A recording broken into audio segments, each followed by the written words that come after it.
Yes, sir. Please proceed. Good morning. I'm here today to speak for my son and the 2 siblings he has with me and the 3 sisters he has with his mother. I want to talk about him for just a minute. I know this will be the last time some of you will hear his name in this courtroom.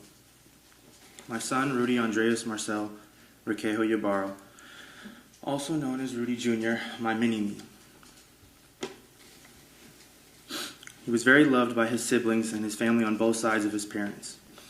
Rudy Jr. had 4 older sisters, and now he has a baby brother that he will never get to meet. But I know he still watches over all of them. Rudy Jr. was a very loud and fun kid to be around. Yes, I may have had him used to getting his way, but as his father and him being my first son, and at the time thinking I wouldn't have another one, I knew I was going to spoil him a lot. Rudy Jr. was pronounced deaf sometime after his birth, and then shortly after that it was confirmed that he was completely deaf and would be one of many to undergo the surgery which would allow him to hear. He would get what is known as a cochlear implant, a device that would be attached to his skull and underneath his skin. The electric nodes we have in our ears would be attached to this device, and it would transmit sound and vibrations through the device, allowing him to hear. I say that to say this. Even though my little guy was deaf, he was loud in a way that would wake up the neighborhood. Whether it was a laugh or a cry, there was no volume with this little dude. He loved running around with his toys in his hands, moving them left to right. He never really enjoyed throwing his toys around like some kids, always enjoyed watching them go back and forth.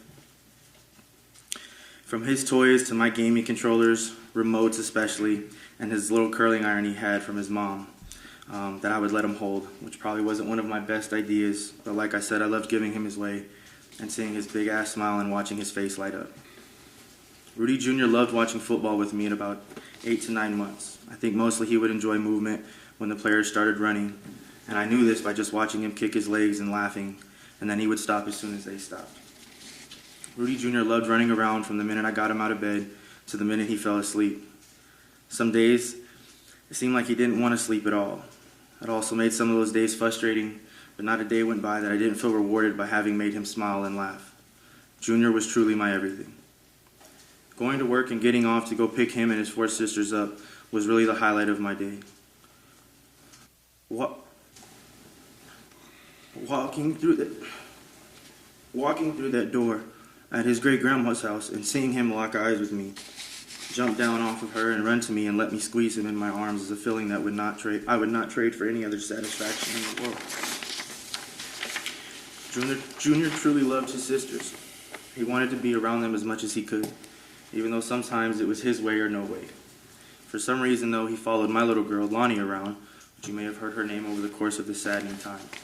It didn't matter who was around me, his mom, his sisters, his grandparents. It just didn't matter.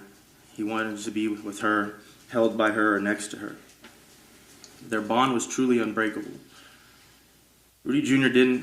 really did deserve to live a full life, and sometimes I blame myself for not making sure that happened.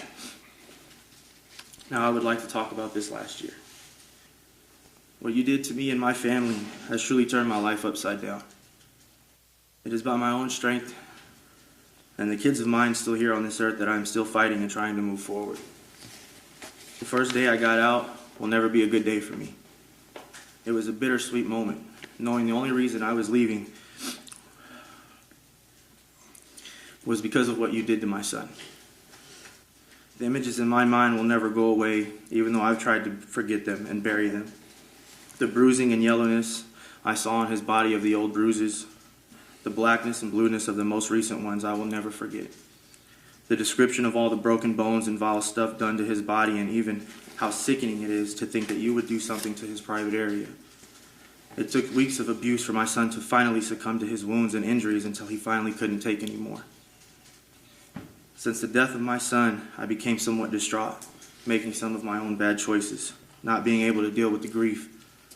My family as well has fallen victim to this heinous crime. What I mean by that is even my family is at quarrel amongst themselves, fighting, not speaking to each other because the pain and darkness over my family is too much. It is like this black cloud and dark aura around my entire family, just hanging around, not wanting to pass on. The sadness I feel is a sadness I've never felt before. I mean that through my life I've dealt with my own child abuse, violence, and things a child should never see. So my entire life I spent mad and felt God didn't care for me. But when I had my kids, and to feel that special kind of love that only can be broken by my own doing, I knew I had found some peace. But then you took some of that from me. And for the first time in my life, I wasn't mad or angry. I was hurt, scared, and truly in a deep, painful sadness. A feeling so unknown and unwarranted, I could never have prepared for this even in my darkest dreams. You took from me, and no matter what happens, it will never bring my son back. The only thing I can hope for is that I'll find peace again, and that your doings don't go unpunished by the court or by God. I wouldn't wish this on my worst enemy, which I truly believe is you. I hope you never feel what I feel and live what I live. See what I've seen and cry the way I've cried. You stole from me and you killed for me, and my kids will never forget what happened to them that day. Nevaeh will never forget what it felt like to hold a lifeless child in her hands. And my two younger girls and their brother will grow up asking who their brother was. And my daughter Lonnie will mourn her brother forever.